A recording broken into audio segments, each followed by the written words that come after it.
I'll discuss with you graphing linear equations. So I will be presenting three different methods, and you can just check on these methods which is the easiest. So we have the first one, the using a t-table, then the x and y intercept, and the other one, the third is the sloped intercept form. So we will have first the first method, which is with the use of your t-table. So we have here your equation 2x minus 3y is equal to 6. So with the use of your t-table, there are actually possible values that you can have for your equation, and you can substitute and find for possible values of x. Like if I want to have the value of for example, I decide to have x equal to 6. So it's up to you now to choose any possible value, and then after choosing that, or after letting a certain variable be equal to a certain number, then we will be solving for y. So since you have the equation 2x minus 3y, okay, again, the given is 2x minus 3y is equal to 6. So in my first case, I want x to be equal to 6. So that simply means that you have 2 times 6 minus 3y is equal to 6. So using this equation now, I can get the value of negative 3y, and the answer that I will be getting there is 6. And then you have 2 times 6, that is 12. So you have to subtract 12 to both sides of your equation. Therefore, you will be arriving at 6 minus 12. And we will be getting negative 3y is equal now to negative 6, which will now give us the value of y is equal to 2. Okay, we will divide this both sides by negative 3. That's why we are arriving at a negative, or yeah, it should be a positive 2 that we will be getting. Therefore, the answer that we have here is 2. Okay, so if you want to check, 6 times 2 is 12, 3 times 2 is 6. So if you subtract 12 minus 6, the answer is equivalent to 6. So that is already 1 point that we can get. Therefore, we can now have the point 6,2. So that is located in our first quadrant. We have a 6 in the x and 2 in our y. So this is now the point that we are getting as your solution for it. Okay, and then the next is we will choose again another point. So suppose I want to give a certain value for my y. So instead of choosing a value for x, I will choose a value for my y, and that is equal to 4. So again, the thing is you are going to get that equation 2x minus 3y is equal to 6. But instead of changing the x, we will let that stay, and then we will now substitute our y with the 4, the value that we chose. So that is equivalent to 6. Now, doing the process now, we have now 2x is equal to, we have here 2 times 3 is equal to 12. So if you are going to, there is a need for us to add 12 on both sides of your equation. Therefore, this will now be 6 plus 12, and we are arriving at 18. And dividing both sides now by 2 to get the value of x, we will be getting an answer which is equivalent to 9. So 1 point that we will be having is the 9, 4. Okay, so we have the point 9, 4. So where are we going to locate that? Again, both of them are positive, so they are in the first quadrant also. So we have this point, 9, 4. Okay, so after having these values, what are we going to do? There are already 2 points that you can see. So 2 points, always remember that 2 points determine a line. So for us to find or to graph the line, all we have to do is to connect those 2 points. Okay, we will now connect those 2 points. Again, it's hard to draw. I should be having.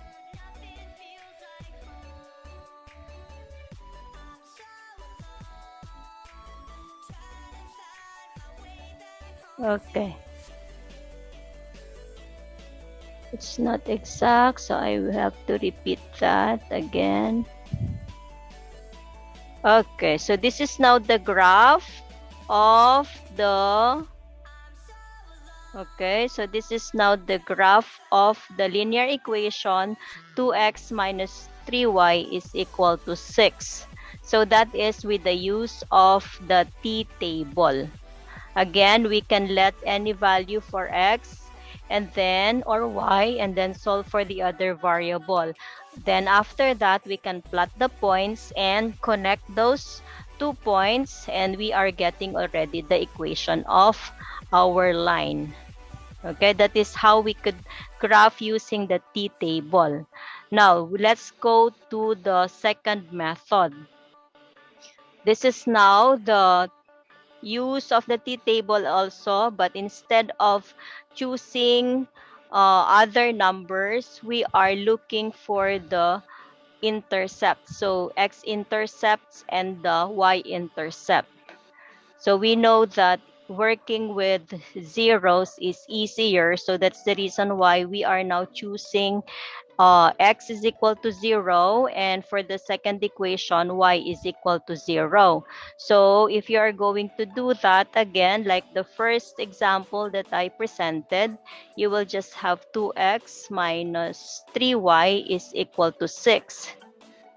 Okay, so we are now going to substitute x is equal to 0. So that will simply be 2 times 0 minus the 3y, okay, is equal to 6. So if you are going to look into this, the 2 times 0 now becomes 0. And what is left is simply your 3y is now equal to 6, which will make and then we can divide this by -3, -3, and therefore the value of your y is equal to a -2. Okay, so when x is 0, your y is -2. Okay, the next equation is we will let y be equal to 0. So again, we get the original equation, which is 2x minus 3y is equal to 6. Okay, but we are now letting y be equal to 0. So we will now have 2x. And then by substituting that, okay, I will just show you though that is understood to have a product of 0 also. So we have now equal to 6. Now again, 2x here will now be equal to 6 because the 3 times 0 can already be dropped. That is just equal to 0. And then again, we are to divide both sides of your equation by 2 to simplify and find for the value of x, and we are getting a 3. Okay, so if your y is 0, that means the x is equal to 3. So if you are going to graph that, what do we do next? We are simply getting now the points. So we have the point 0, -2, which is a quadrantal point. So we have it here. So this is now your point 0, -2, and 3, 0. We have here 3 and then 0. Okay. So we know that the 3 here is the x-intercept, while the -2 is the y-intercept. So again, what are we going to do? Since we already have 2 points, and we know clearly that 2 points determine a line. All you have to do now is to connect these 2 points, and that is the equation of the line that we are looking for. Okay? So if you remember the other solution a while ago, we had the point 6 and then 2. So if you are going to look at it, it's still satisfied. Okay, so that's still a point that you can see in the solution. It touches or the point. Okay, or this line is passing through that point. Okay, and also with the other one, which is 9, 4. Okay, so that is the second method or the second step. Okay, so let's go to the third one. Okay, we are now having the slope intercept form. So what does this mean? So we have to look for the slope and then of course the intercept. So what do we need here? We will just get the equation 2x minus 3y is equal to 6. Okay, and then after this, we will change this into the slope intercept form. So we need to remember that it should be in the form y is equal to mx plus b. Okay, so we have to remember this as the slope intercept form. So why do we call it the slope intercept form? You have the m here as the representation for the slope and the b as the intercept. Okay, so that's the reason why we call it the y-intercept or the slope-intercept form. Okay, so what do we need to have? We will leave now your negative 3y on the left side of your equation, and then there is a need for us to subtract negative 2x or subtract 2x on both sides. So that becomes now negative 2x and then plus 6. Okay, and then since we simply want the y, we have to divide all these terms by a negative 3. Okay, again, our aim is to simply have y's so that you know that that is already in the form of your slope-intercept form. So we have a negative 2 with negative 3. That means you will just have 2/3 and then x. And if you are going to divide now positive 6 and then negative 3, there will be the negative 2. Okay? So as I have mentioned, your B there represents your y-intercept or the intercept. So that is the point that touches your y-axis. So if your x is 0, then your y is equal to negative 2. So give importance to this. This is now the B. Okay? Again, B is equal to negative 2 and the slope is equal to 2/3.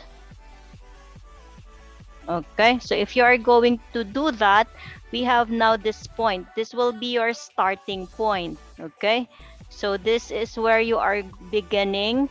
And then what is the significance of the slope? So remember, your slope is the rise over the run or the change in y over the change in x. Okay, so if you are going to apply this, there is a rise of 3. Okay, so it is positive, therefore, or 2, it should be 2. So we have to move 2. So 1, 2. So we have to move 2. That is the rise. Okay, again, this refers to the rise or run. You might ask, what if it's a negative? Then it will be going to the, it will be moving downward. Okay, but since this one is a positive, that means you have to move up to 2 steps. Okay, so from negative 2, we will have negative 1, that, and then 0. And then after that, this is now the run. So from here, you have to run 3. So 1, 2, 3. So we are now stopping at point 30. Okay, so it is obvious with the slope or the intercept form that we just finished that the points are satisfied. Okay, again, the points that you have are no, 0, -2, and the other point is 30. So those are the three different methods on how you could possibly graph a linear equation. I'm so alone, trying to find my way back home to you.